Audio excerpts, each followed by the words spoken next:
Back in my review of the Ninja Turtle arcade game, I said that a lot of great things happened in gaming in 1989, and one of those was this game here.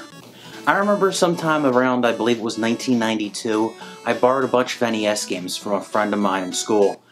And this is one that I wasn't so sure about, just knowing the track record of games that were licensed from other properties like TV and movies, and just the track record of them not being all that great. Truth be told, in this case, it's one I'm glad I checked out. Back then I really didn't pay attention to game developers and publishers or anything like that, and I never realized that this game was actually produced by the same company that made Strider and the Mega Man games and a number of other games that I really enjoyed. Nowadays this game is considered a classic, and for very good reason. It had a great look and feel and used the license extremely well. This game was about as close as an NES game could really get to having you play an actual cartoon. In the game you control Scrooge McDuck and travel the world to collect treasure just like in the cartoon. You interact with different characters from the show as well, again, just like in the cartoon. People might nitpick about how they made Scrooge's jacket red instead of blue, but that just probably had something to do with the NES color palette.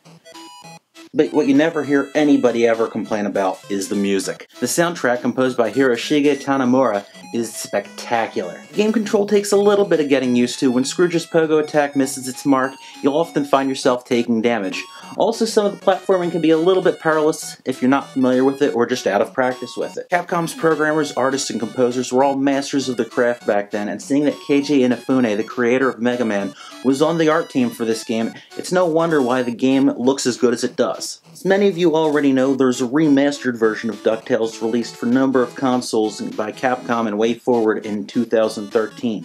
It took the experience and modernized it with some incredible visuals, an arranged version of the already awesome soundtrack, and voice acting by many of the original actors from the cartoon. Gameplay is similar to the original, but with some new level objectives and extra stages.